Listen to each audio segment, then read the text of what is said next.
Call the Senate to order. Sergeant Arms will please secure the doors. Members, please take your seats. Madam Clerk, please call the roll. Mr. President.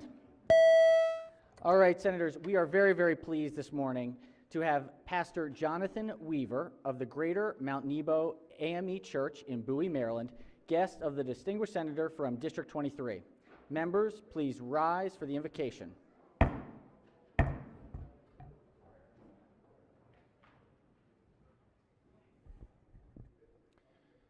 Let us pray.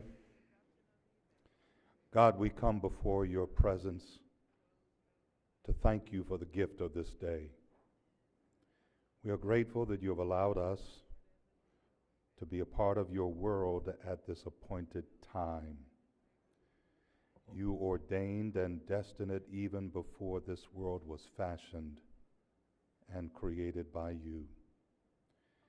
And yet we are beset with conflicts around the globe, driven by hatred and greed that clearly do not represent your character and spirit. Push those of us who embody your attributes to work even harder to bring forth a world where your people can live in peace with one another, will embrace those qualities that unite us, and respect the differences that make us unique.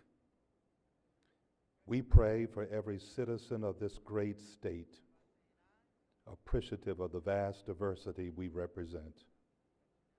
Touch the hearts and minds of all of the elected officials present here today, and all of those throughout the state, that they will exemplify and foster servant leadership in all of their endeavors. Help us, O God, to firmly believe that through your guidance, that for the citizens of Maryland, this nation, and the world, the best is yet to come. Amen. Thank you, sir. That was wonderful. Chair recognizes the senator from the 23rd District. Thank you, Mr. President. I want to thank Pastor Weaver, and it's a great opportunity. First time I'm able to speak without my mask and recognize someone from the mighty 23rd District. Pastor Jonathan Leslie Weaver, a native Marylander, accepted his appointment to Greater Mount Nebo African Methodist Episcopal Church in April of 1988.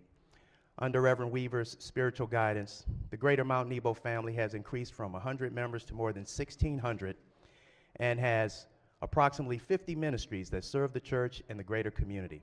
Under the Vision to Victory campaign, Reverend Weaver spearheaded Greater Mount Nebo's purchase of 87 acres of land and the building of their current house of worship, as well as the Christian Academy located in Bowie, Maryland.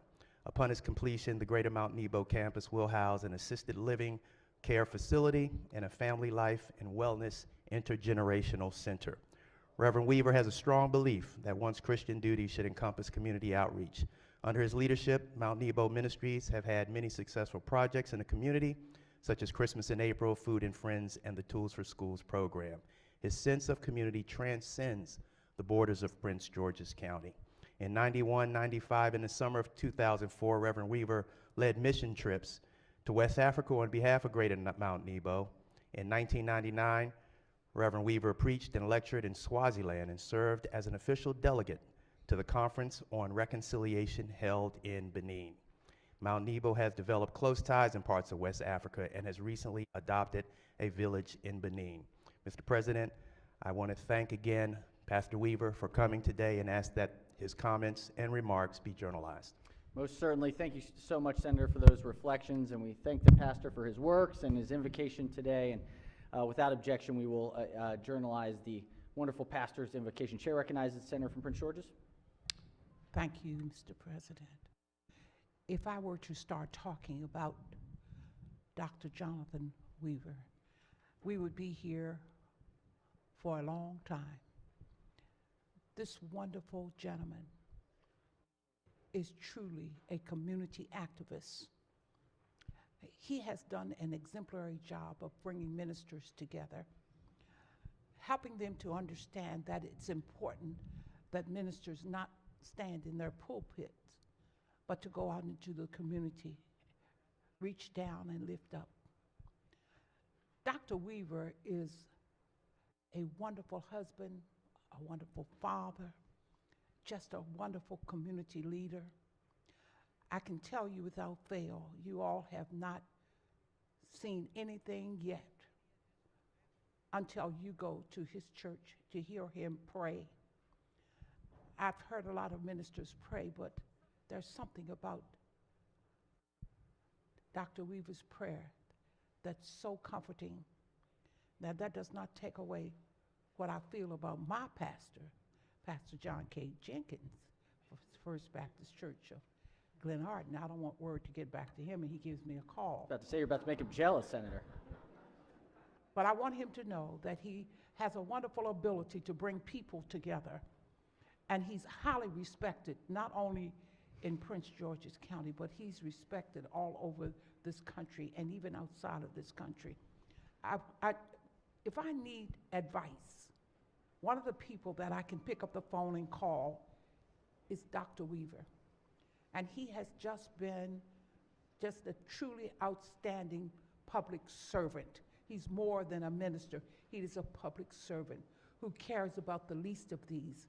And I want him to know this morning that I deeply love him and respect him for every single thing he's done. He brought together the collective banking group, which is a combination of ministers from all over Prince George's County and even outside of the county now, because there was a problem with ministers securing financial support for their churches. I can go on and on talking about the wonderful things that Dr. Jonathan Weaver have done for people. He does not pat himself on the back. He does the job and goes on about the business of serving God. And I want him to know that I appreciate him beyond words to express. Thank you, Thank Senator. you, Mr. President. Thank you, Senator, for that reflection. Thank you, and truly a man for others, a man for others. All right, has everyone recorded their presence in the chamber? If so, the clerk will take the call. With 46 members in the chamber and a quorum being present, the Senate of Maryland remains in session, or is now in session. Senators, we have an introduction of somebody that we thought we hadn't seen for a little while, wasn't sure if he'd forgotten where the State House was. Clearly is already back to work in the midst of maybe talking to the new mother. But can we please welcome back, if senators will indulge, Senator Antonio Hayes, the new father.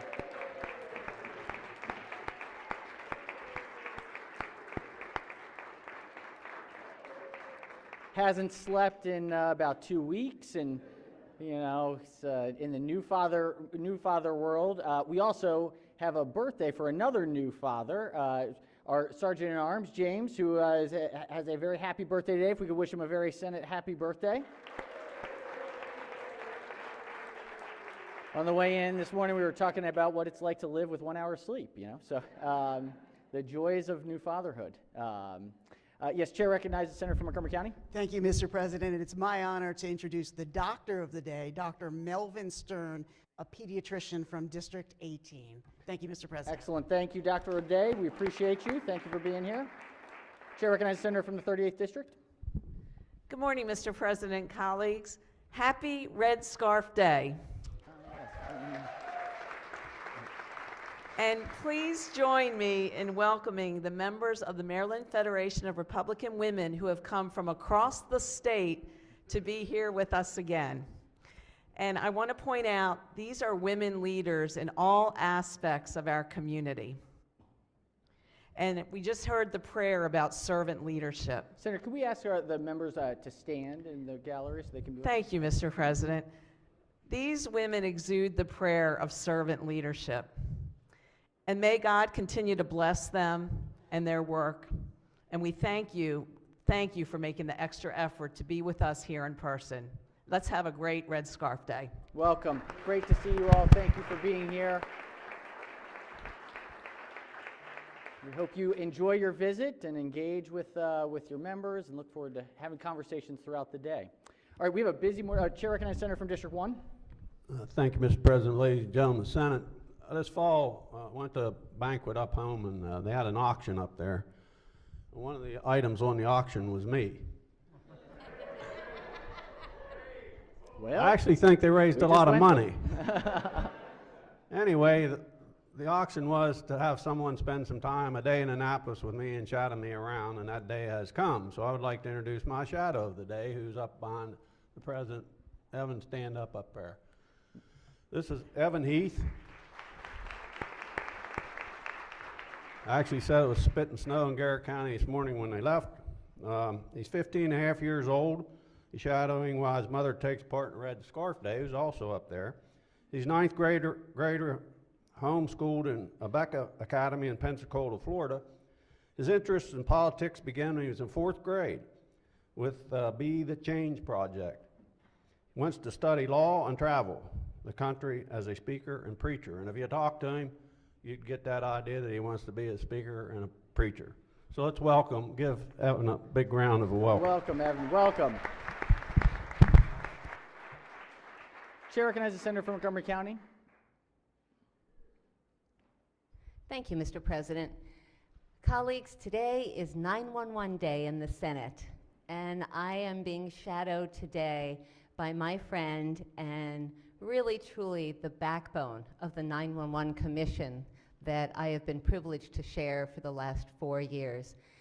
The name Ferretti might be familiar to some Montgomery County folks because Vince Ferretti was a judge and Karen Ferretti is a judge, but Bill Ferretti has been just such an extraordinary leader in Montgomery County, 27 years at our 911 center, chaired the Technology and Cybersecurity Subcommittee on the Commission, and when he had the audacity to retire and move out of state, I made clear that he must come back for hearings, and he actually came back for hearings today. So please join me in welcoming and offering just the biggest appreciation to Bill Ferretti for a career of leadership in public safety. Welcome, Bill. Thank you for being here with us, Mr. Ferretti. We appreciate you. Chair recognizes the co-chair of the Protocol Committee. Thank you very much, Mr. President. For the sake of our guest today, I just wanted to let you know, usually you will see pages. Young people from schools around our state who are here in their gray blazers, but you don't see any on the floor today, and that's because they've been participating with us virtually.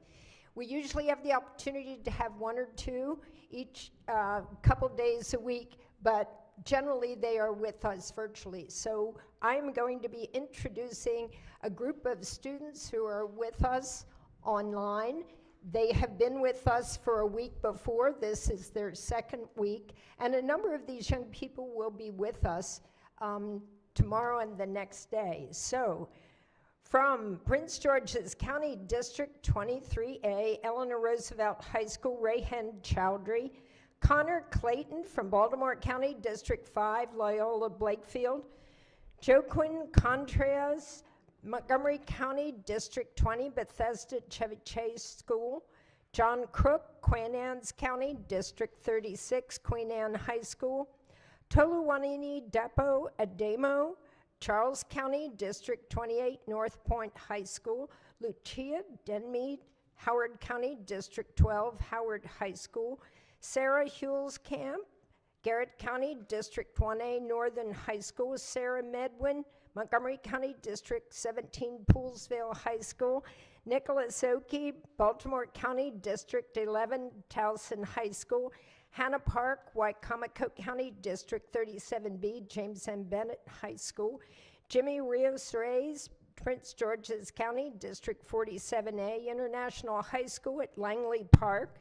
Cheyenne Thomas, St. Mary's County District 29C, Leonardtown High School. Cooper Uncle from Carroll County District 5, Manchester Valley High School. Please, ladies and gentlemen, welcome our students of the week, and we are thrilled that you're with us. Well, thank you, Madam. Thank you, Madam Co-Chair, and we deeply appreciate our pages. They're virtual. I think we'll have a couple this week joining us, so some will get a taste of Annapolis, but they are certainly tuning in every week. We've got a couple resolutions. Let's start with soccer team because I think we want to go. I think they have to go to the House too. Chair recognizes the senator from the 47th District. Thank you, Mr. President. Colleagues, I am so pleased that we are going to welcome to the floor the Northwestern Wildcats soccer program. This is the third state title for this school and the first since 1995. Colleagues, you will notice that we have as the head coach of this team, former Senator Victor Ramirez.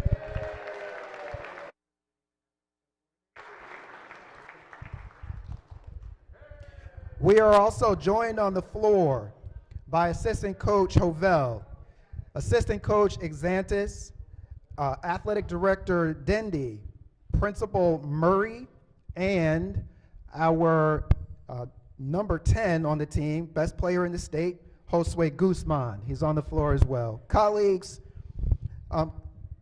Northwestern Wildcats are a Class 4A large school, and while it is in District 47, we share with District 21 and District 22 players and where they live, their homes. This is a team for all of Prince George's County. Head coach and former Senator Ramirez, back in 2016, when he started coaching the team, I went to some of the practices and attended games, offering some of my thoughts on approach. I played soccer as well. But the coach is really clear in his purpose. He wanted to give to some of the students of his alma mater, this is his alma mater, the gift of believing in them. The gift that we all need to succeed. You know, Coach Ramirez wanted to build a championship mentality. Someone who believed in the talent of our young people when others did not. This team is the culmination of those 5 years of hard work. They are champions. I'm so proud. No one believed that they would beat the state powerhouses except for us. We did. We believed that they were going to win that game. They beat the number 1 ranked team in the semifinal and then the number 2 ranked team in the final. Now these young men are mentally tough, and they know that they carried all of Prince George's County on their back. And they came through strong with a come-from-behind win in the championship game last fall. Now the day before the game, I went to practice. And I talked to the team before the championship, and I gotta just share with you colleagues, I told them that I'd gotten a little tired of everybody else bringing all their teams down here to Annapolis. I said, it's gonna be our turn. This is gonna be our turn. And it is. This is our time. We got some more players, thank you, President Ferguson, up there in the balcony as well, that they need to stand as well. I said, we're gonna win this championship, so Mr. President, if you would please have the clerk read the resolution. Thank you. Clerk will read the resolution in full. Be it hereby known to all that the Senate of Maryland offers its sincerest congratulations to the Northwestern High School boys soccer team in recognition of winning the 4A Maryland State Soccer Championship. We applaud your outstanding season and wish you many more. Congratulations. Clerk will call the roll. Mr. President, Has everyone recorded their vote? Anyone wish to change their vote, explain their vote? All right, thank you.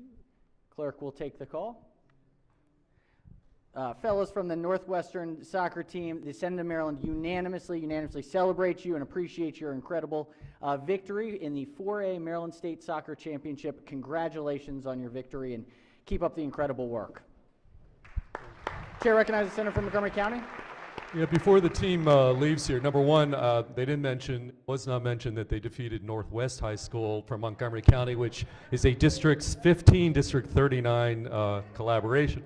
But I also want to note that former Senator Vic Ramirez was also noted and honored by the Washington Post as being the Washington Post Coach of the Year for this endeavor. So.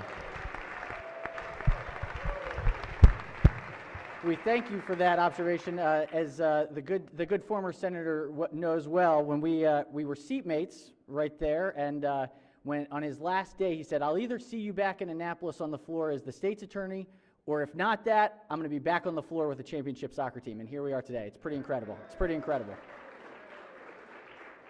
It's excellent. All right. Well, thank you all. We are so appreciative. Keep up the great work. Do as well on the field as you do in the classroom, and make it work. I know Coach Ramirez is going to make that true. Thank you all. Enjoy your time here in Annapolis today.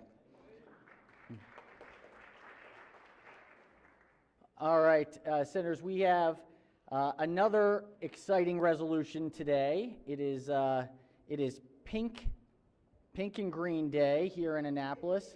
We're going to start with the senator from District 10. Nope. Okay, we're going to start with the President Pro Tem, actually. We'd like to start with, and if we could have the wonderful, and including our former Senator Gloria Lala, who is here today. If we could have our wonderful AKAs join us up front. Senator may proceed. Thank you, Mr. President. It's AKA Day in Annapolis. Alpha Kappa Alpha Sorority Incorporated is the first intercollegiate historically African American sorority. The sorority was founded on January 15, 1908 at the historically black Howard University in Washington, D.C. by a group of 16 students led by Ethel Hedgeman Lai. Marylanders have elected many members of the organization to the General Assembly, and several AKAs have served with distinction in the Senate of Maryland, including former Senator Beatrice Tignor and Senator Gloria Lala, who's joining us in the chamber today, along with our own Chief of Staff, Sally Robb. While it's AKA Day in Annapolis, we welcome and celebrate the members of Alpha Kappa Alpha Incorporated. Permission to use the senator's name, Mr. President? Senator may proceed. Thank you. Today we join with the AKA as they honor one of their own, our distinguished colleague from Baltimore County, the chair of the Senate Finance Committee, Senator Dolores Kelly.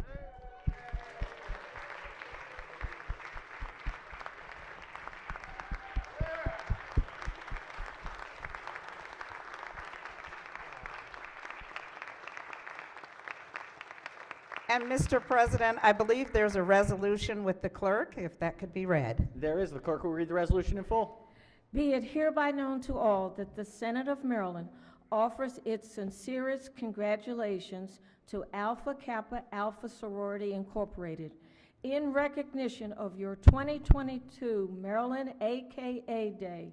We commend your efforts to exemplify excellence through awareness, knowledge, and action to inspire communities to be of service to all mankind.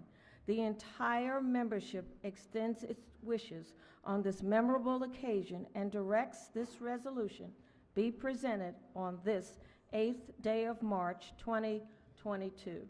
The clerk will call the roll. Mr. President. Has everyone recorded their vote? If so, the clerk will take the call.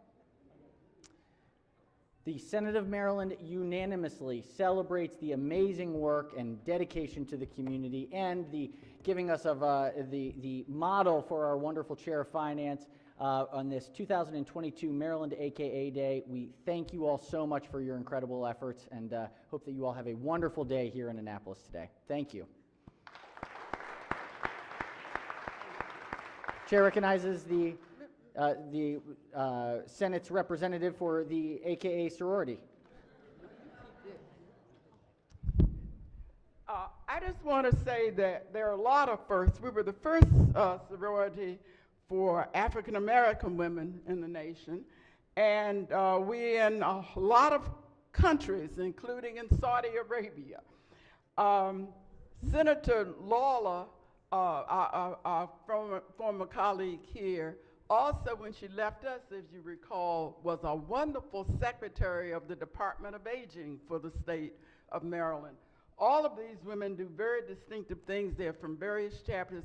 And we have the distinction of having the first African-American woman who is Vice President of the United States as one of our members also. I won't say more at this time, but these women work hard, a lot of social action. They work on a lot of your legislative initiatives. They work in poverty programs and in soup kitchens, and for young people who need development and scholarships for colleges. So, thanks so much for honoring us today. Thank you so much, Senator. Thank you. AKAs are so phenomenal, so phenomenal. Hope you all have a wonderful day. Enjoy the house. It won't be as good, but, you know. All right, Senators, we have one last important resolution before we get started today, and I'd like to ask Mike Gaudiello if he could join me up here on the rostrum. Senators, we have one of the best technology divisions of any state legislature, and this one is sort of personal for me in particular because over the last 2 years, as we've gone through this unbelievable experience with COVID, Mike has been a solid rock the entire time. We've had to rethink every single aspect of how the legislative system worked and operated. We had to redesign all of the electronic testimony, the cameras, the streaming, the Zooms, you name it. The technology was the bedrock of how we were able to function. And it's one thing to have a technology department, and Mike, who joined the Department of Information Services back in 1988. So this is 34 years. So since 1988, he has seen every aspect of technology in the legislature.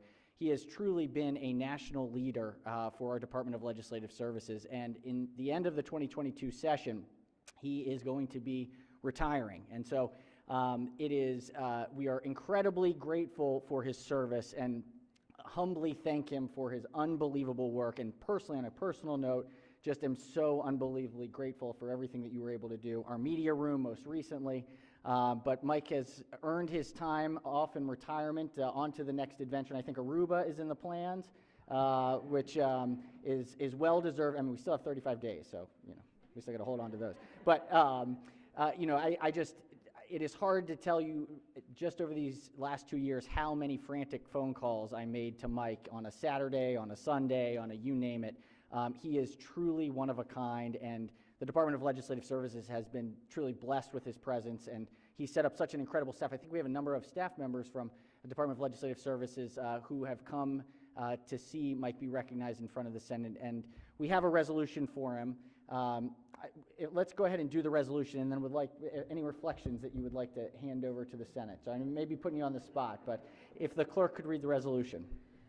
Be it hereby known to all that the Maryland General Assembly offers its sincerest congratulations to Michael A. Gaudiello, Director, Information Systems, in recognition of your retirement after 34 years of dedicated and exemplary service through the Maryland General Assembly. The entire membership extends its best wishes on this memorable occasion and directs this resolution be presented on this 8th day of March, 2022. Clerk will call the roll. Mr. President. Has everyone recorded their vote? If so, the clerk will take the call. Mike, the Senate of Maryland unanimously celebrates you and thanks you for your dedication to this institution, to the General Assembly, and most importantly to the people of Maryland. Thank you so much.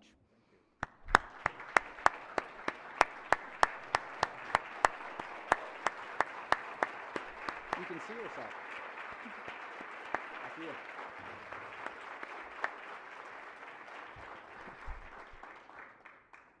Thank you all very much. I really didn't prepare anything, but I would just say that over the last 34 years, this has actually been my dream job. So I've enjoyed this. I'm very appreciative for the amount, the small amount that we've been able to contribute to the legislature, and I just wouldn't trade it for anything. Thank you. Thank you. Thank you. And is Donna here with us? Is your wife here with us? No, okay. Fair enough. After 34 years, she said you can do one more there, right? Excellent.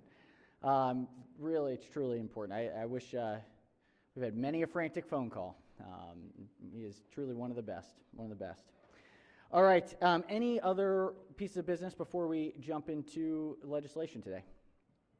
If not, so be considered the reading of the journal from the prior legislative day.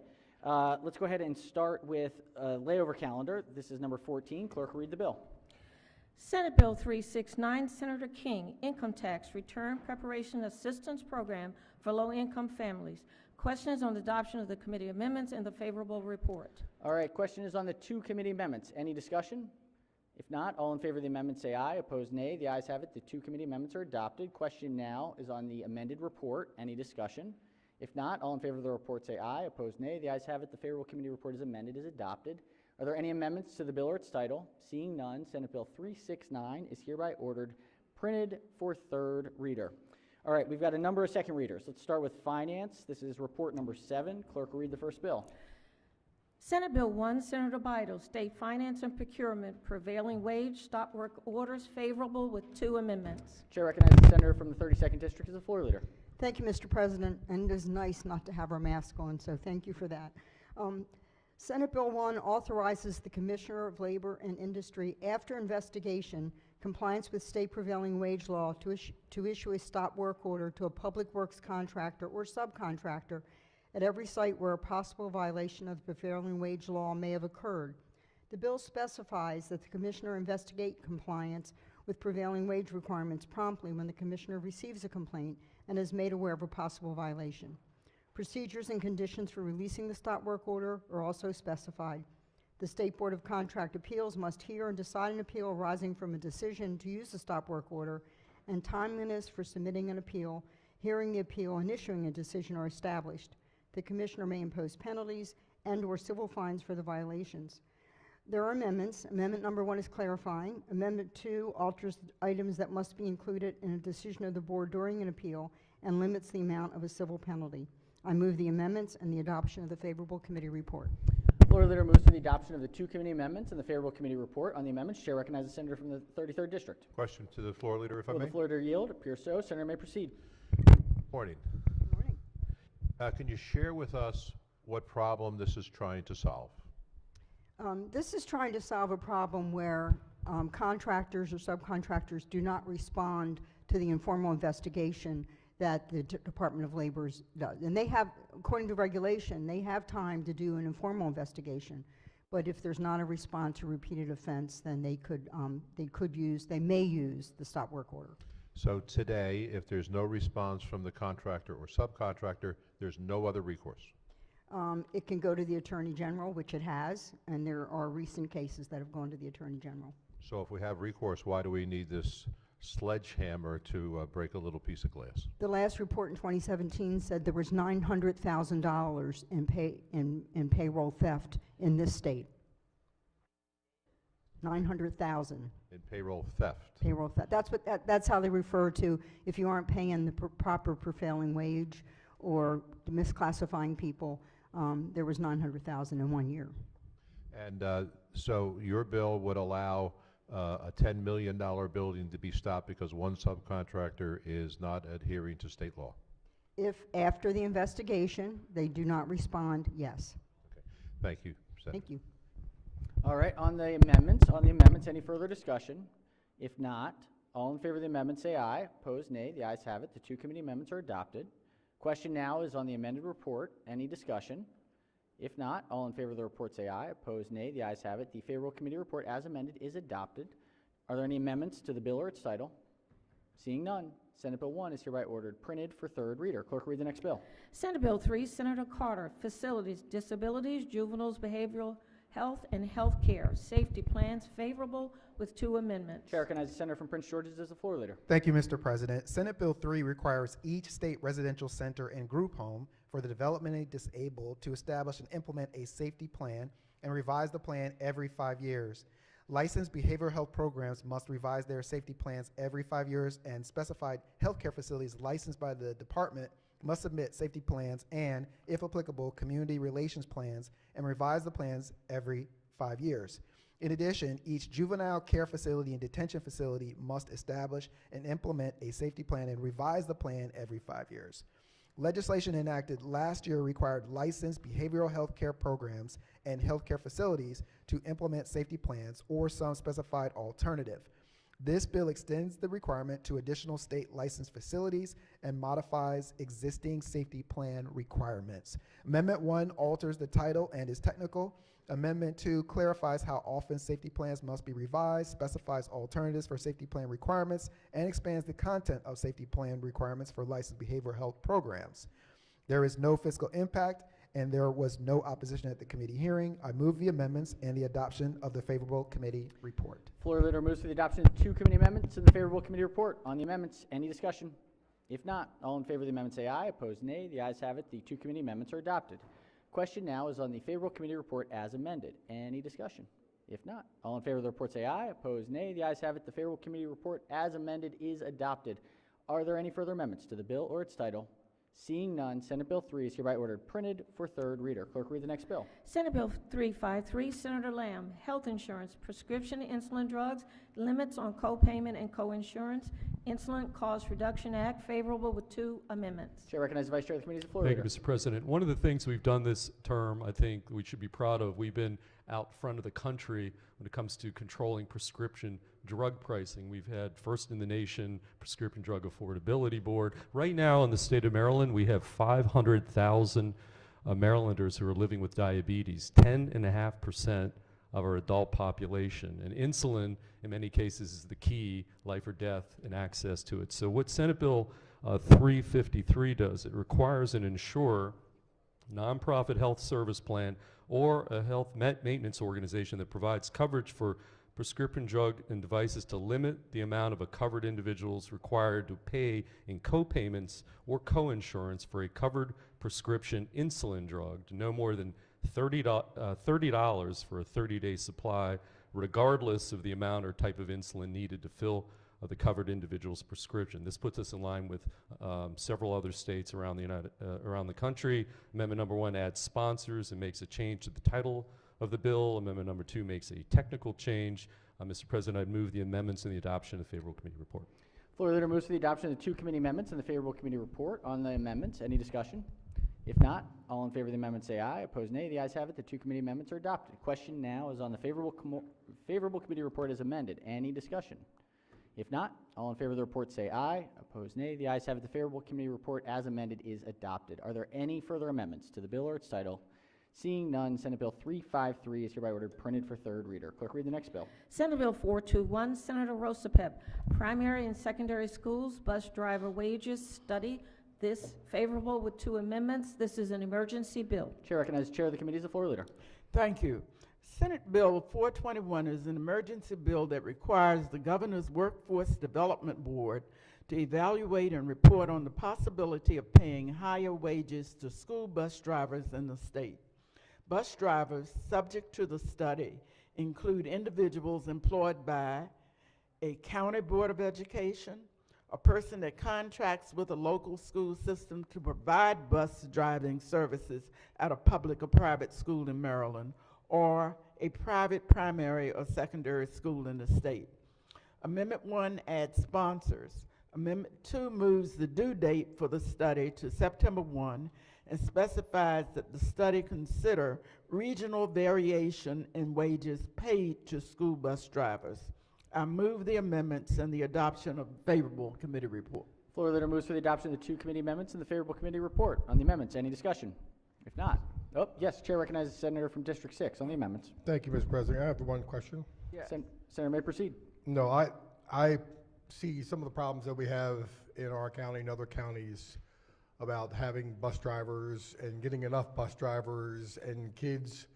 How many kids, students that is, we're having in our school. It is a major problem in the state of Maryland. And I think, the wages, we have a problem there, but there's many other issues that need to be studied. We found out in some of our buses how some of our buses need maintenance, and that's been a major problem. And I wish there could be more on this bill to help out making sure our kids going to school safely. So that's just something that I would like also, if it could have been a part of this bill, I think it would be a good thing just to say that, Mr. President. Thank you. If I could respond, since the Governor's Workforce Development Board will do the evaluation and the report, and we are trying to keep from losing any more school bus drivers, I'm sure they're going to do a comprehensive study of everything. Wages are just one thing. We know that's a problem statewide. We're going to find, and the reason we have added amendments to look at each region separately is to see what else there is that applies. Thanks. All right, on the amendments, any further discussion? If not, all in favor of the amendment say aye. Opposed, nay. The ayes have it. The two committee amendments are adopted. Question now is on the favorable committee report as amended. Any discussion?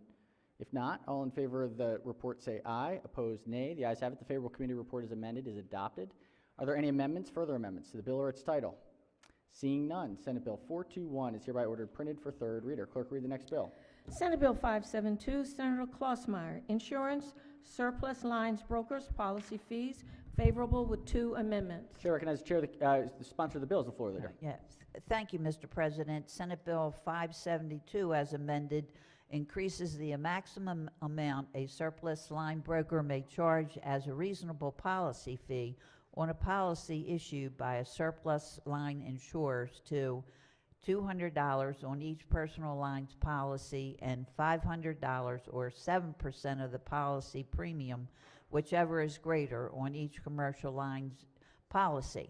Amendment number 1 makes a change to the purpose paragraph. Amendment number 2 strikes provisions that would have repealed existing dollar amounts on policy fees and instead establishes the caps on fees that I have described.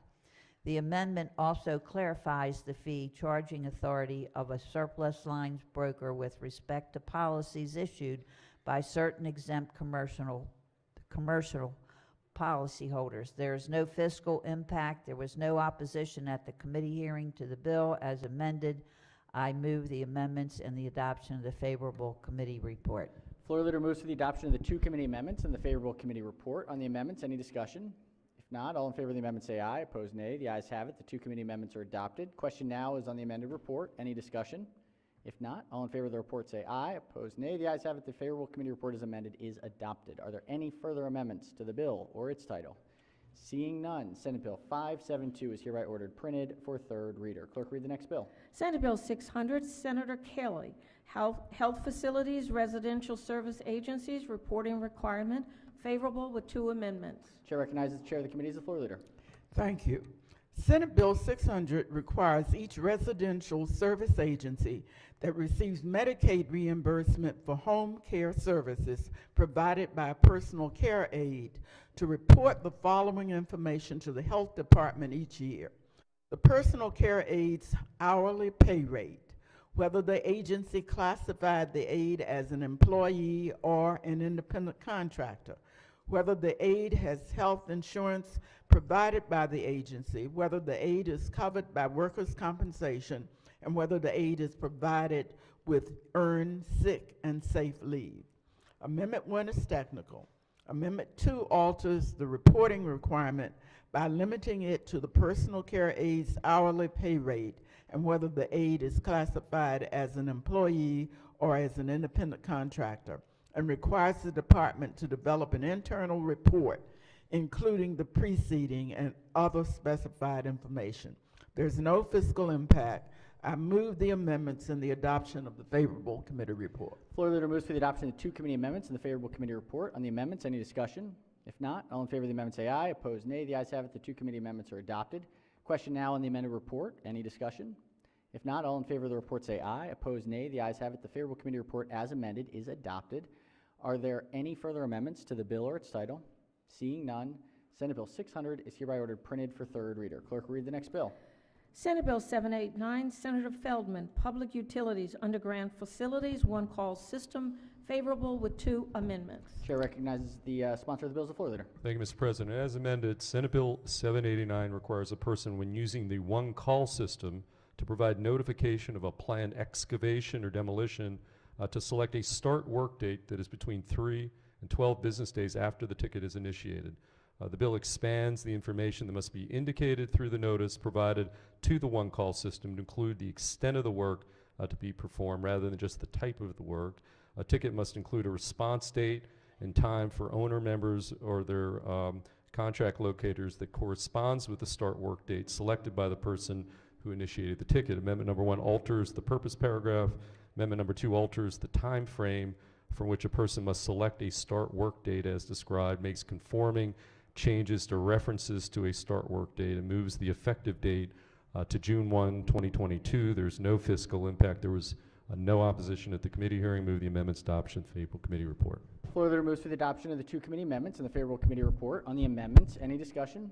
If not, all in favor of the amendment say aye. Opposed, nay. The ayes have it. The two committee amendments are adopted. Question now on the amended report. Any discussion? If not, all in favor of the report say aye. Opposed, nay. The ayes have it. The favorable committee report as amended is adopted. Are there any further amendments to the bill or its title? Seeing none, Senate Bill 789 is hereby ordered printed for third reader. All right, let's go to Education, Health, Environmental Affairs. This is calendar report 20. Clerk will read the first bill. Senate Bill 306, Senator Lamb, dental hygienist consultation requirements, healthcare practitioners, favorable with two amendments. Chair recognizes the sponsor of the bill as the floor leader.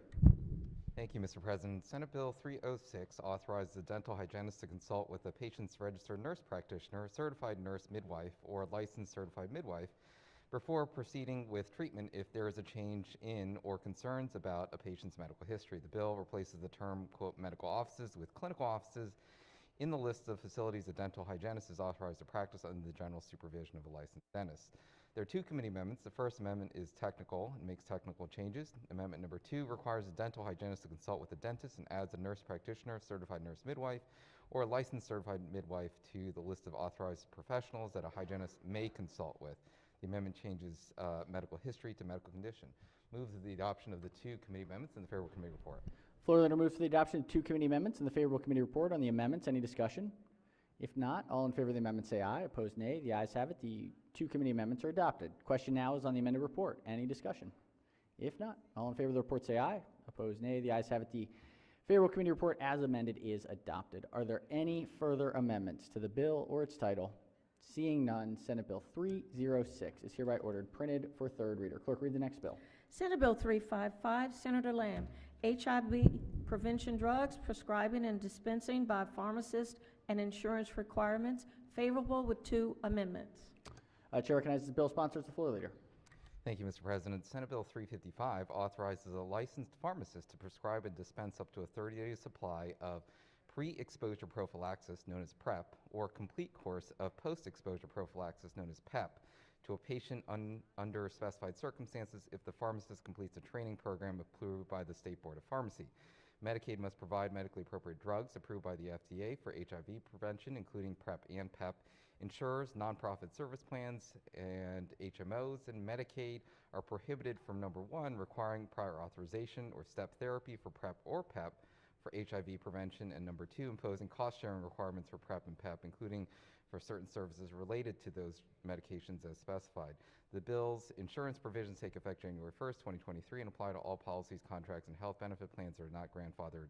Plans issued, delivered, renewed in the state on or after that date. In essence, there are two new classes of medications that were recently approved over the last couple of years by FDA, known as PrEP and PEP, that can really prevent individuals from contracting HIV if taken before or immediately after exposure to the HIV virus. But there are very certain limited time frames. This allows these individuals to be able to seek that without prior authorization, requires coverage by insurers. There are two committee amendments. One adds a co-sponsor. The second one clarifies that notification about Ryan White providers is one way that a pharmacist may inform a patient about providers in the area. Move for the adoption of the two committee amendments and the favorable committee report. Floor leader moves for the adoption of the two committee amendments and the favorable committee report. On the amendments, any discussion? If not, all in favor of the amendment say aye. Opposed, nay. The ayes have it. The two committee amendments are adopted. Question now on the amended report. Any discussion? If not, all in favor of the report say aye. Opposed, nay. The ayes have it. The favorable committee report as amended is adopted. Are there any further amendments to the bill or its title? Seeing none, Senate Bill 355 is hereby ordered printed for third reader. All right, we're going to go to budget and tax. We've got a first one, it's a special order on second. This is 37. Clerk will read the bill. Senate Bill 408, Senator Elfreth, income tax credit, parent of stillborn child. Questions on the adoption of the favorable report as amended. Chair recognizes the chair of the committee. Thank you, Mr. President. We're going to give this another look. A motion to recommit. Senator, move to recommit the bill. Are there any objections? Without objection, the bill is recommitted to the committee. We've got report number 10. Clerk will read the first bill.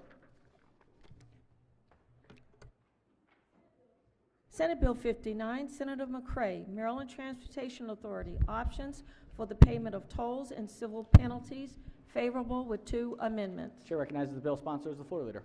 Thank you, Mr. President. Senate Bill 59 requires the Maryland Transportation Authority, MDTA, to provide a range of options to pay for toll transactions. The bill also requires MDTA to allow certain tolls and civil penalties to be paid through an installment payment plan, recall certain delinquent accounts from the Central Collections Unit, CCU, if the person agrees to pay the unpaid tolls and civil penalties through an installment payment plan, and waives the assessed civil penalties under specified circumstances.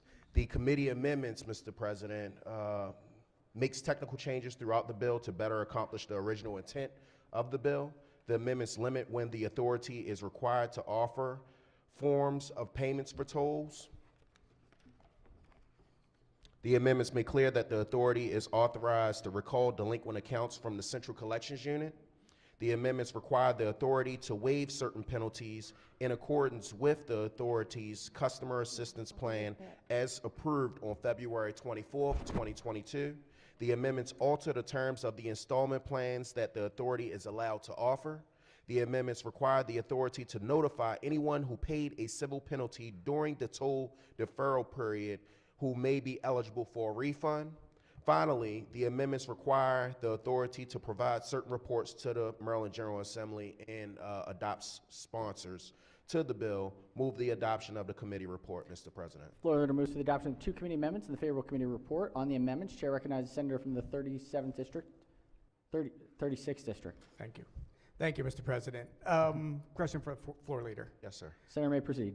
Thank you very much. First of all, thank you very much for your leadership on this issue. I know it's affected a lot of us, especially with districts that have toll facilities. You mentioned the agreement that MDTA had on the 24th, which would basically suspend penalties until November 30th, I believe was the date that they said. That's the exact date. Did the committee look at possibly extending that? I know you asked for a report, but I wanted to see if the report and the date of suspension coincided with each other. And my concerns are that I think we were very fortunate with this issue that we were in legislative session while a lot of this was going on. My concern is that the MBTA did not go far enough in November 30th, and that maybe we should decide to extend that further until at least we get back in the 2023 session to make sure that these issues actually got addressed. Yep, so one of the things, first I'd just like to also thank you for your leadership in reference to this issue. It has not just plagued the 45th legislative district, but a number of districts across the state of Maryland, so I say thank you. One of the things that we did do was we asked for two reports, as you stated, one in July and one in December. You'll find that there will be a floor amendment in reference to a correction for the date on page 11. We also stated that, I wanted to say, for this act shall remain in effect for a period of 6 months and at the end of December 31st, with no further action required by the General Assembly shall be aggregated. So like the installment plans will still be there from that standpoint, but if you have something that could better the bill, we're always ears. But we did try our best to work within the confines of the respective agency that's having a challenge to figure out how was best to move forward. Okay, thank you very much. And Mr. President, just in order that we can communicate a little bit more and have a conversation, can I lay the bill and the amendments over under the rule? Senator's motion is in order. The bill and the amendments will be laid over under the rule. Clerk will read the next bill. Senate Bill 260, Senator West, Department of General Services, Broker Rebate Fee Fund, established, favorable. Chair recognizes the senator from District 2 as the floor leader. Thank you, Mr. President. Senate Bill 260 establishes a non-lapsing special fund in the Department of General Services that consists of 1, broker rebate fees received in connection with any lease of building space by the state, 2, money appropriated to the fund, 3, interest earnings, and 4, any other money accepted for the benefit of the fund. The fund may be used only to cover DGS's expenses, including administrative expenses and carrying out its duties related to real estate lease transactions. There are no committee amendments. Move the adoption of the favorable committee report. Floor leader moves to the adoption of the favorable committee report. On the report, any discussion? If not, all in favor of the report say aye. Opposed, nay. The ayes have it. The favorable committee report is adopted. Are there any amendments to the bill or its title? Seeing none, Senate Bill 260 is hereby ordered printed for third reader. Clerk will read the next bill. Senate Bill 264, Senator Elfreth, Community Solar Energy Generating Systems, exemption from energy and property taxes, favorable with 2 amendments. Chair recognizes the bill sponsor as the floor leader. Thank you very much, Mr. President. Colleagues, Senate Bill 264, as amended, will exempt the personal property of a community solar generating system from county and municipal personal property taxes. In order to qualify for this program, though, for the exemption, the community solar energy generating system must meet certain criteria, including providing at least 50% of its energy to low or moderate income customers, and that it has at least a 20% less energy bill going to those customers. And the personal property must be installed on a roof, parking facility, or a brownfield area. Mr. President, there are 2 committee amendments. The first is technical. The second makes a very tailored program even more tailored through a number of amendments. It strikes the provision pertaining to energy tax, so we're only talking about personal property taxes here. It strikes mined lands from the definition of a brownfield. It clarifies the regulations that the PSC are authorized to promulgate. It limits the eligibility to systems generating no more than 2 megawatts. There's a number of other bills related to community solar. We want to make sure this one is tailored. It provides a 2-year application window, which expires in 2024, again to align with the current community solar program. But once an exemption is granted, it would be permanent. And lastly, it requires a report back to our committees. And with that, I move the 2 committee amendments and the favorable committee report. All right, floor leaders move for the adoption of the 2 committee amendments and the favorable committee report. On the amendments, Chair recognizes the Chair of Education, Health, and Environmental Affairs. Yeah, thank you, Mr. President. There's a lot of good things in this bill, but it replicates some things in another bill moving through the legislature. And I've spoken with the sponsor. I would ask that we lay the bill over so we can sort of make sure we're on the same path on the 2 different bills. Senator's motion is in order. The bill and the amendments will be laid over under the rule. Clerk will read the next bill. Senate Bill 272, Senator Gazzoni, disclosure of tax information, fraud identification, prevention or response, favorable. Chair recognizes the Chair of the committee as the floor leader. Thank you, Mr. President. So fraud is running rampant, and it's running rampant largely, I think, because of all the new electronic abilities that people have out there. So in order to communicate with other entities, people or other government entities, all this bill does is give the comptroller a little more authority to share information, and that's what this bill does. There are, just last year, there were 21,000 attempts at fraud. Now, I'm not talking about little things. These are the bad actors out there. Many of these amount to millions and millions of dollars. The total amount is in the hundreds of millions of dollars. And we need to really do our best and give the comptroller some authority to protect all of us. So with that, I would move adoption of the committee report. Floor leader moves for the adoption of the favorable committee report. Any discussion? If not, on the report, all in favor of the report say aye. Opposed, nay. The ayes have it. The favorable committee report is adopted. Are there any amendments to the bill or its title? Seeing none, Senate Bill 272 is hereby ordered printed for 3rd reader. Clerk, read the next bill. Senate Bill 297, Senator Young, gaming, sports wagering facilities, locations, favorable with 1 amendment. Chair recognizes the bill sponsor as the floor leader. Thank you, Mr. President.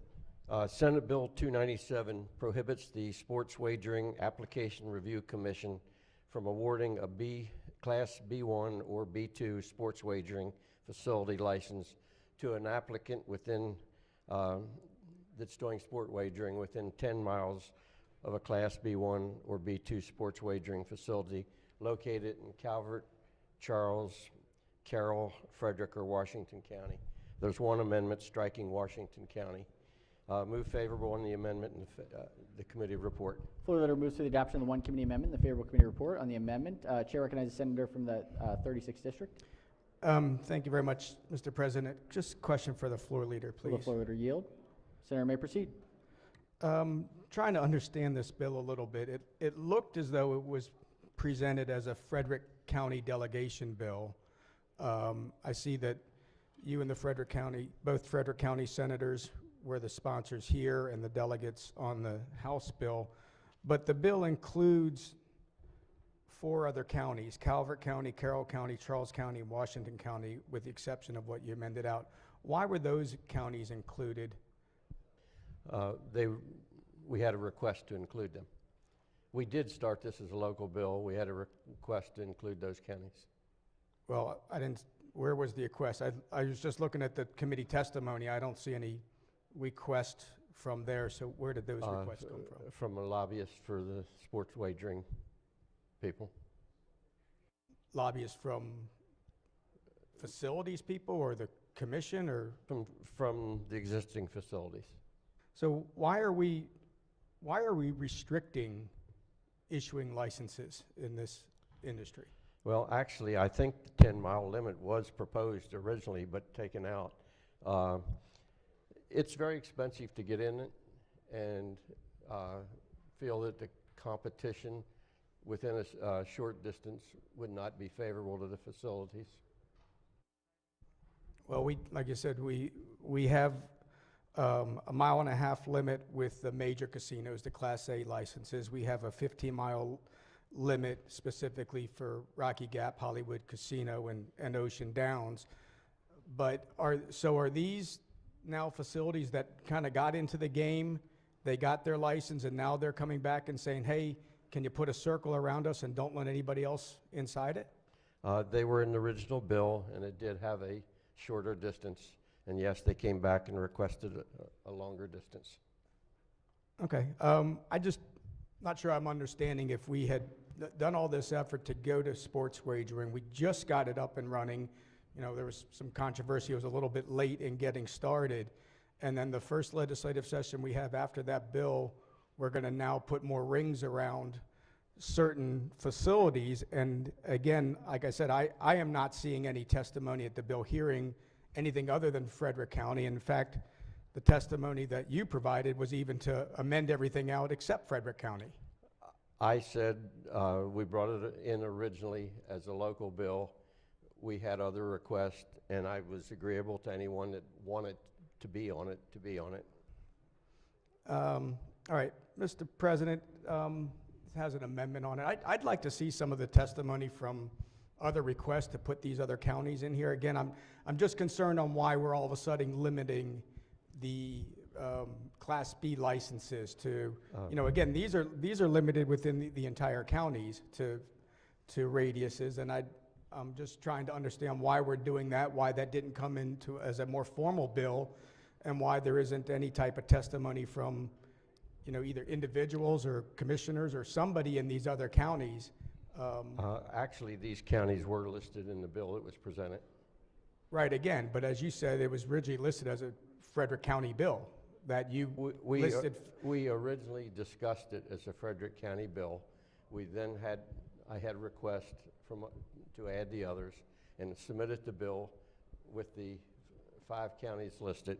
Washington County indicated they did not want to be on it. And I said at the hearing, though we originally had looked at it as a local bill, it was presented as a 5-county bill, and we were willing to put on or take off anyone that wanted to be a part of it. Okay. Well, again, I'm just saying when it comes to local courtesy type bills, even in the alcohol beverages, if we add another county on, we're required to get county delegation. If we have a Sunday hunting bill and we add another, you know, county on, we're required to get it. I'm just, like I said, it's got, you know, 4 other counties that are involved in this.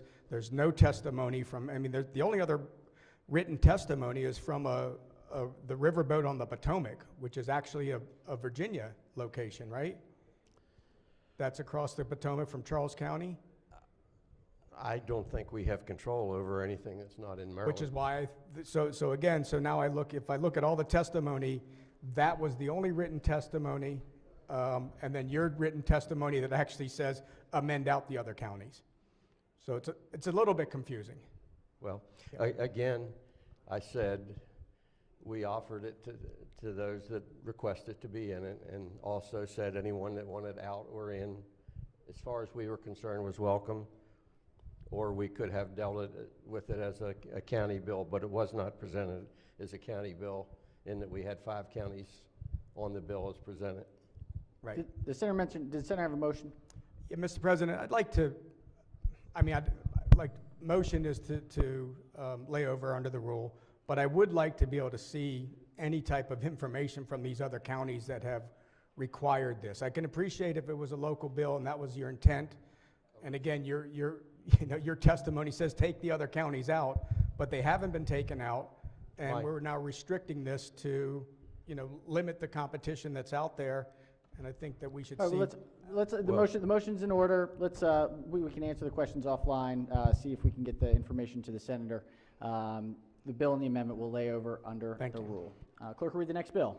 Senate Bill 348, Senator Elfreth, Conservation Finance Act, favorable with 3 amendments. Chair recognizes the bill sponsors, the floor leader. Thank you very much, Mr. President. Colleagues, Senate Bill 348 makes a number of changes to a broad variety of existing programs related to environmental conservation and natural resource management, and expands opportunities for agencies to obtain private investment in financing for state environmental projects, such as conservation efforts, restoration efforts, and the installation and repair of green and blue infrastructure. The bill alters existing and established new state policies for related programs and establishes a new work group, commission, task force, and reporting requirements. It also allows for certain agencies to take advantage of pay-for-success contracting, which is a new term in our procurement system for public-private partnerships. The bill very much leverages the private sector inner effort to clean up the Bay. There are 3 committee amendments that do 2 things. First, the amendment corrects a drafting error to make clear that the Maryland Environmental Service is allowed to take advantage of pay-for-success contracting, so aligning them with the other departments in the bill. Second, the amendments require the Secretary of Environment to ensure that the task force on state and local government accounting and natural capital reflects the geographic, racial, gender, and cultural diversity of our state. Mr. President, I move the committee amendments in the favorable committee report. Floor leader moves to the adoption of the 3 committee amendments in the favorable committee report. On the amendments, any discussion? If not, all in favor of the amendment say aye. Opposed, nay. The ayes have it. The 3 committee amendments are adopted. Question now on the amended report. Any discussion? If not, all in favor of the report say aye. Opposed, nay. The ayes have it. The favorable committee report as amended is adopted. Are there any further amendments to the bill or its title? Seeing none, Senate Bill 348 is hereby ordered printed for 3rd reader. Clerk will read the next bill. Senate Bill 391, the President, Economic Development, More Jobs for Marylanders Program, Extension and Alterations, favorable. Chair recognizes the Vice Chair of the Committee as the floor leader. Thank you, Mr. President. Senate Bill 391 extends the More Jobs for Marylander program through 2027. This is a program, as you recall, we set up several years ago to try to bring good jobs, particularly in manufacturing, particularly in distressed areas, to Maryland. There was no opposition at the committee hearing. There are no amendments. It was passed unanimously by the committee. I move adoption of the committee report. Floor leader moves to the adoption of the favorable committee report. Any discussion? If not, all in favor of the report say aye. Opposed, nay. The ayes have it. The favorable committee report is adopted. Any amendments to the bill or its title? Seeing none, Senate Bill 391 is hereby ordered printed for 3rd reader. All right. Clerk, read the next bill.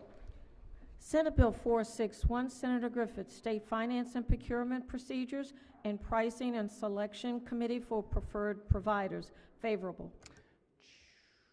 Let's see. Chair recognizes Chair of the Committee. I think I'm going to special order this to the appropriate time tomorrow. Floor leader moves to special order the bill. Any objections? Without objections, the bill will be special ordered till tomorrow. Clerk, read the next bill. Senate Bill 473, Senator Edwards, Economic Development, Maryland Innovation and Initiative Program, Qualifying Donations, favorable. Chair recognizes the senator from District 1 as the floor leader. Thank you, Mr. President, ladies and gentlemen. Senate Bill 473 deals with the Maryland Innovation Initiative Program, which provides funding to institutions of higher education for research endowments.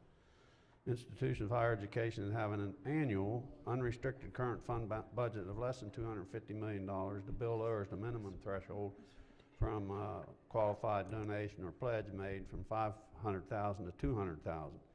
There are no amendments. I move the bill and move the bill as presented. Thank you, Mr. Floor leader moves to the adoption of the favorable committee report. Any discussion? If not, all in favor of the report say aye. Opposed, nay. The ayes have it. The favorable committee report is adopted. Any amendments to the bill or its title? Seeing none, Senate Bill 473 is hereby ordered printed for 3rd reader. Clerk, read the next bill. Senate Bill 566, Senator Elfreth, State Retirement and Pension System, Investment, Climate Risk, Fiduciary Duties, favorable. Chair recognizes the Chair of the Pensions Committee as the floor leader.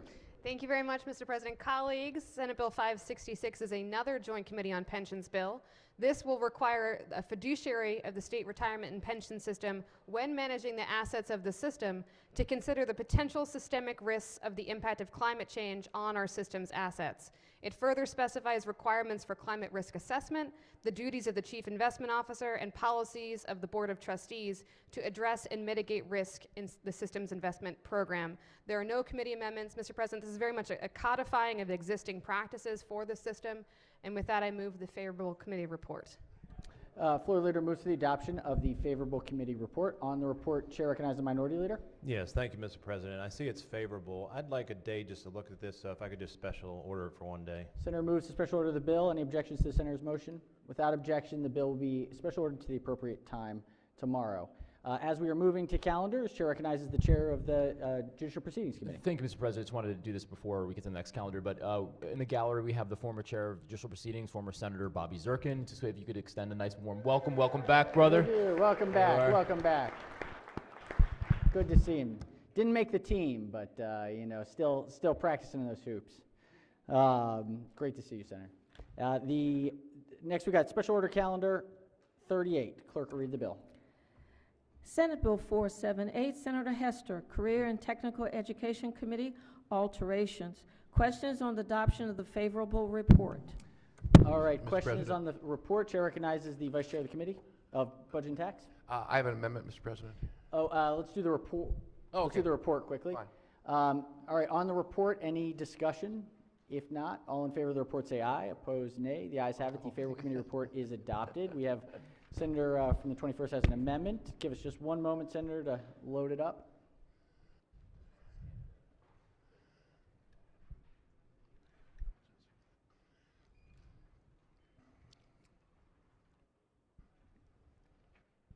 Senator may explain the amendment. Yeah, thank you, Mr. President. I appreciate the committee's indulgence over the last couple of days as we've tried to figure this out. This is a small amendment to clarify the CT committee we set up under Kerwin. It simply makes clear that the members of the CT committee do not need to be members of the Governor's Workforce Investment Board. They can come from the Governor's Workforce Investment Board, but others can be added as well. I've talked to the chairman, the floor leader, and the sponsor about this amendment, and I move it. Senator moves the amendment. Let's hear from the floor leader. From the floor leader. Thank you, Mr. President. We, Health, Education, and Affairs, had a discussion with the sponsor of the amendment. We consider it a very friendly amendment, and we'd ask the body to support it. Thank you, Senator. All right. Are there any objections to the Senator's amendment? Without objection, the amendment is adopted. Are there any further amendments to the bill or its title? Seeing none, Senate Bill 478 is hereby ordered printed for third reader. All right. We've got special order calendar number 39. Clerk, read the bill. Senate Bill 152, Senator Kramer, Public Institutions of Higher Education, transcript request by students with unpaid student account balances. Bill is on third reading for final passage. All right, Senator, Senate Bill 152 is on third reader for final passage. Chair recognizes the bill sponsor on the bill. Thank you for that, Mr. President. Colleagues, when I asked to have this bill special ordered last week, the chair of the committee had inquired as to why I had done that and what my concern was, and quite frankly, had not intended to engage in any depth about it beyond my concern that I wanted to speak with the Assistant Attorney General about, who had sent a letter to the committee in support of the bill as introduced. Subsequent to that, several of you came up to me and said, hey, what was that about? What does the bill do? And why would you special order your own bill?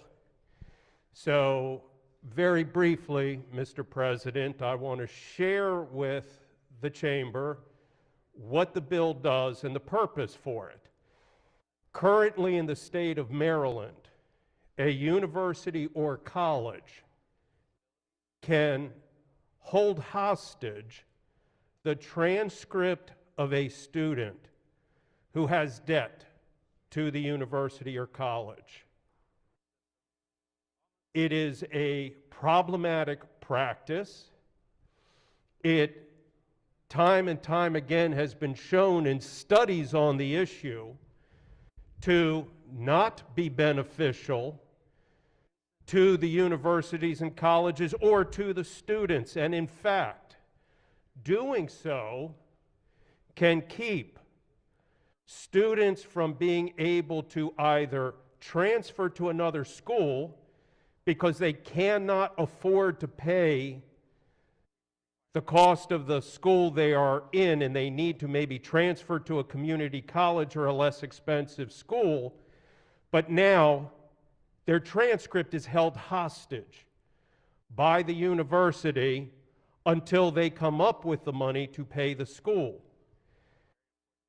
It's defeatist in nature in that if the goal is to try to afford these students the opportunity to complete their education and get a job to pay the debt, let them have their transcript. The transcript is their work.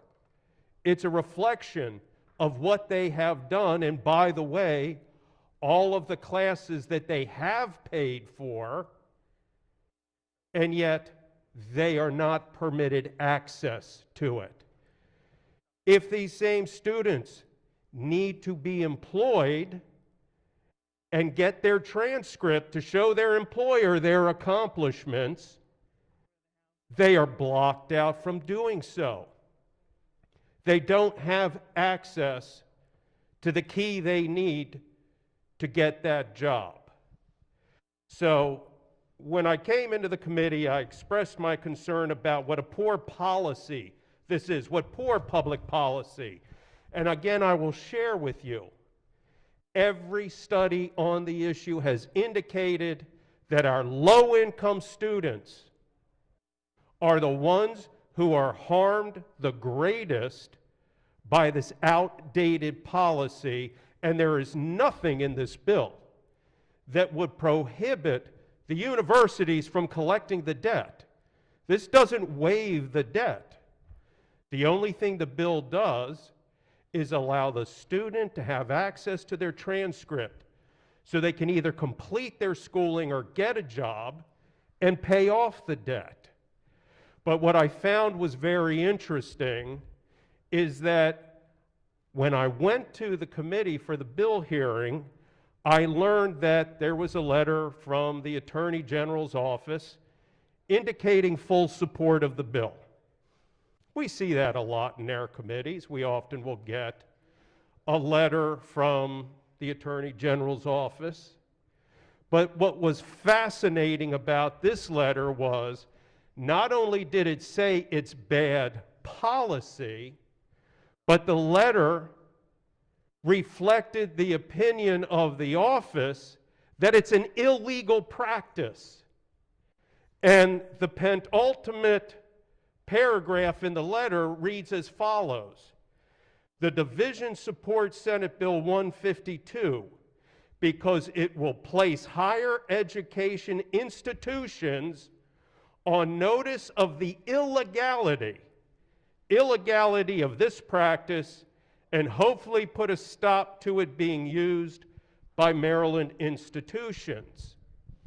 Now, somehow, California, with its 40 million population, has managed to find a way to do this very thing for their students. So my concern, colleagues, is that the bill before us now has been amended so that private institutions are out and public institutions must provide the transcripts to a student if the debt is less than $1,000. And here was my concern. This is why I reached out to the Attorney General's office. If this bill passes as it is right now before us, are we codifying this practice?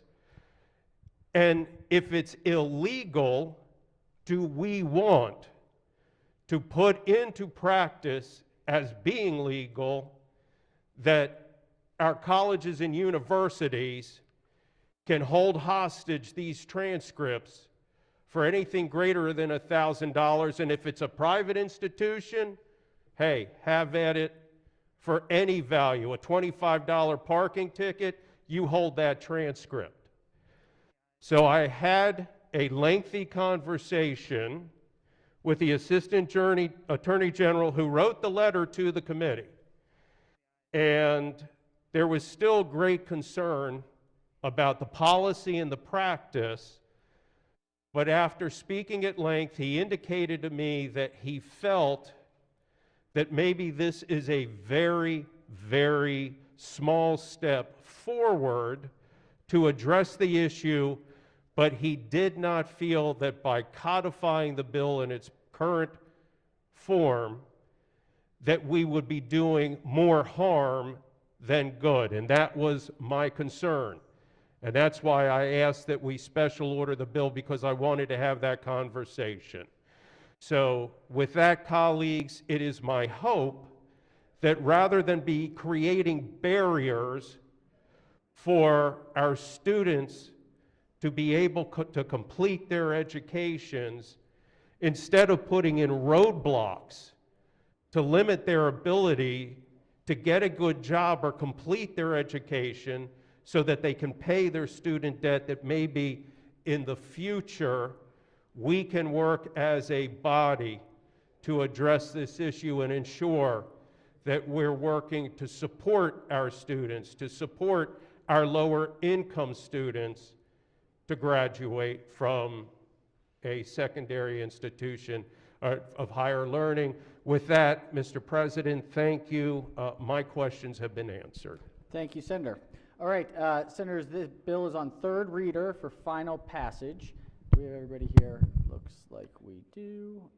Any further discussion? If not, the clerk will call the roll. Mr. President, Has everyone recorded their vote? Anyone wish to change their vote? Explain their vote? If not, the clerk will take the call. With 45 votes in the affirmative, Senate Bill 152, having received a constitutional majority, is declared passed. Chair recognizes the senator from District 10. Yeah, could I be recorded in the affirmative? I was talking to my analyst. Any objections to the senator's motion? Without objection, the senator will be reported in the green. All right, we have Senate third reading calendar 26. 26, the clerk will read the first bill. Senate Bill 77, Senator West, Health Occupation Boards, Investigation Right to Counsel. All right, Senate Bill 77 is on third reader for final passage. Any discussion? If not, the clerk will call the roll. Mr. President, Has everyone recorded their vote? Anyone wish to change their vote? Explain their vote? If not, the clerk will take the call. With 46 votes in the affirmative, Senate Bill 77, having received a constitutional majority, is declared passed. Clerk will read the next bill. Senate Bill 419, Senator Feldman, Opioid Restitution Fund, Appropriation of Settlement Funds and Grant Program. Senate Bill 419 is on third reader for final passage. Any discussion? If not, the clerk will call the roll. Mr. President, Has everyone recorded their vote? Anyone wish to change their vote? Explain the vote. Chair recognizes the Vice Chair of the committee. Yeah, just explaining my vote, I just want to highlight what an important piece of legislation this is. This will result in $400 million being distributed through the state of Maryland to deal with our opioid crisis. The reason we got $400 million and not less, it wasn't based on population. Since we were disproportionately impacted in an adverse way, we got more relative to the rest of the country. But last week, the chair of EHE gave a shout out to Attorney General Frosch on another opioid-related settlement nationally. I want to do the same on this one, but also to MML and MACO. So in January, this $400 million was an agreement reached between 58 subdivisions and counties in our state in terms of the allocation. No small feat. They got it done. So for MACO, MML, and the Attorney General, I want to just give a quick shout out. And with that, proud to put a green vote up here on the board, Mr. President. Thank you, Senator. Chair recognizes the senator from the 34th District explaining his vote. I just wanted to give the sponsor a chance to vote for his own bill before you take the call, that's all. Appreciate that, Senator. Has everyone recorded their vote? With that, the clerk will take the call.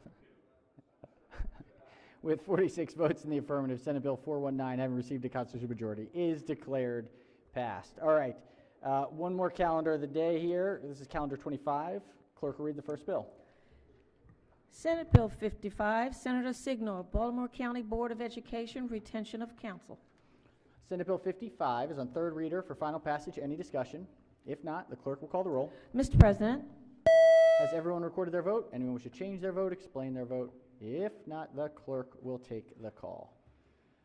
With 46 votes in the affirmative, Senate Bill 55, having received a constitutional majority, is declared passed. Clerk will read the next bill.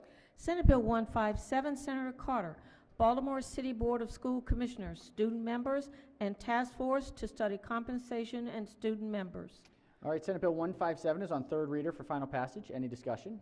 If not, clerk will call the roll. Mr. President, Has everyone recorded their vote? Anyone wish to change their vote, explain their vote? If not, the clerk will take the call.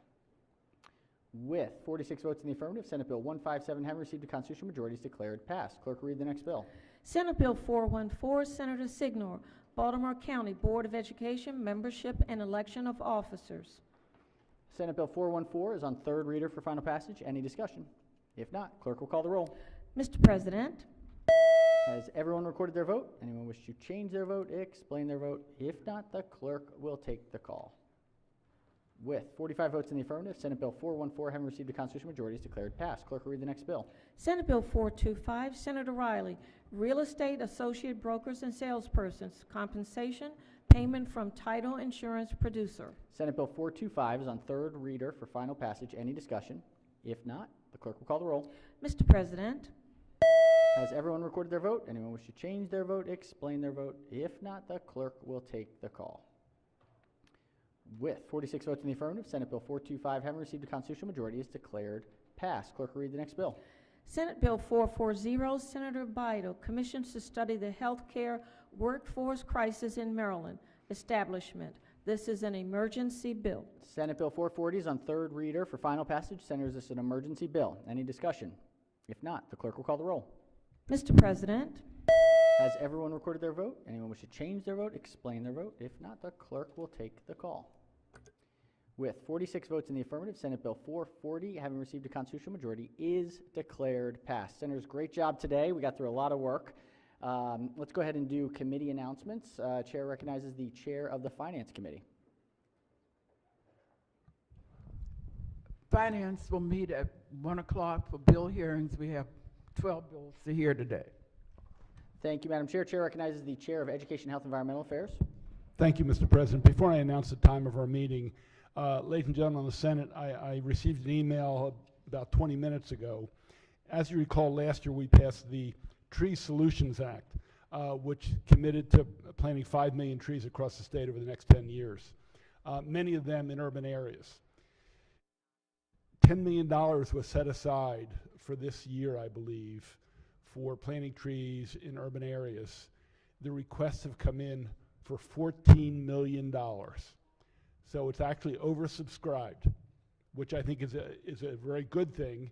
And obviously in urban areas, obviously to capture the carbon dioxide, but also to create a tree canopy in those areas that don't have it, particularly in our more urbanized areas. So I think it's very great news that people have responded to this. So I think it's a first step, and I know it passed overwhelmingly last year, so I wanted to share that news.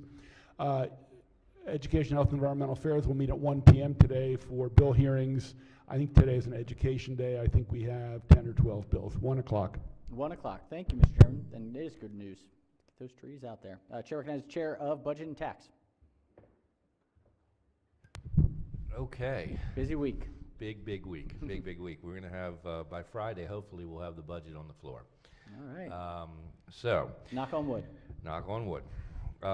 So at, well, now, no. At 12:30, we will have a voting session. At 1 o'clock, the subcommittee on health will be presenting its decisions. At 2 o'clock, the subcommittee on public safety, theirs. At 3 o'clock, education will be doing theirs.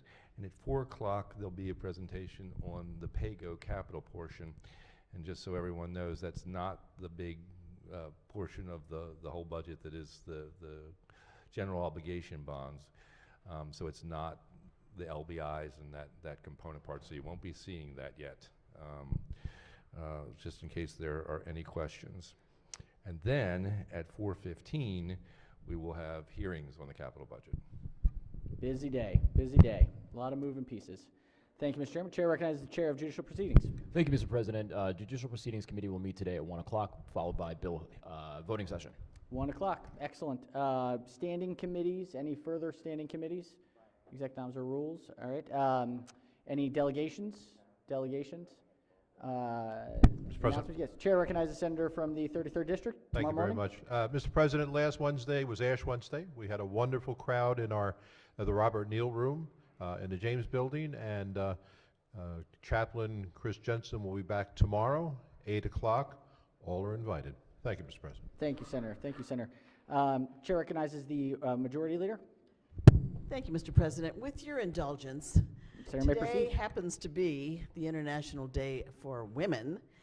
And what I would really like to do, if it's okay, is get all of our lady senators up in the front and have a picture taken.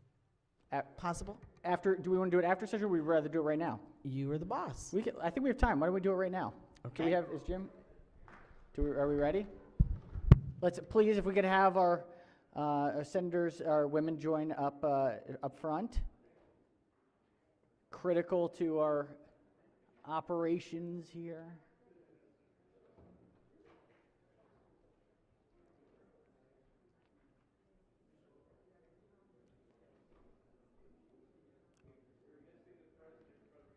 Do you want to grab a picture, David, and that you can pass along?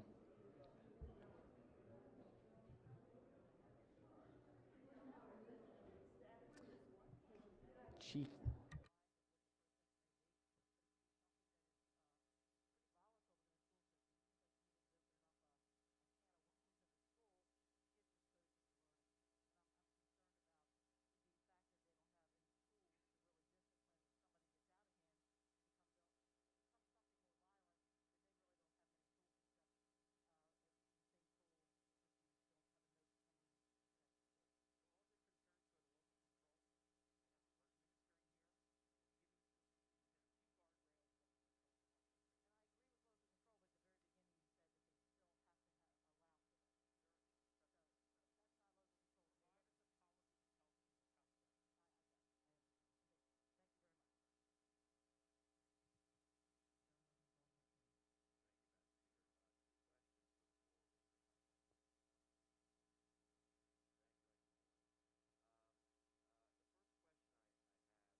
Excellent, excellent.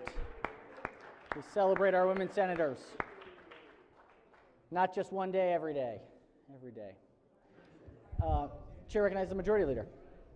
Thank you, Mr. President. I move the Senate of Maryland stand adjourned Senator, until... one moment, sorry. We have to do a quorum call beforehand. Do we have any more announcements? Just one quick note, Senator, as we sort of get here in the middle of the session and our halfway point crossovers getting here. Just a quick reminder, when a lot of times folks talk about it being their bill or my bill or a clean bill, once a bill is introduced to the legislature, it is the legislature's bill. And so it's a really important note that once a bill is in the committee, it is the committee's bill. And so, the work that our committees do is go through the nitty-gritty and the unforeseen consequences. So, there are going to be a lot of amendments to things. Just because somebody's introduced a bill, once it is in the possession of the legislature, it is the General Assembly's bill, not a particular senator or individual's piece of legislation. So just keep that in mind as we move along here. It's going to get a little bit more tense as the deadlines get closer, and we're going to get through it. We're going to do well, but just a little reminder about our General Assembly. Yes, Chair recognizes Senator from the 36th. Mr. President, does that mean if the bill gets killed, it's no longer my bill? That's it. That's it. Perfect. We got a lot of the General Assembly's bills that will be. All right, let's do a quorum call before we adjourn. Mr. President, Has everyone recorded their presence? If so, the clerk will take the call. With 45 members in the chamber and a quorum being present, the Senate of Maryland remains in session. Chair recognizes the Majority Leader.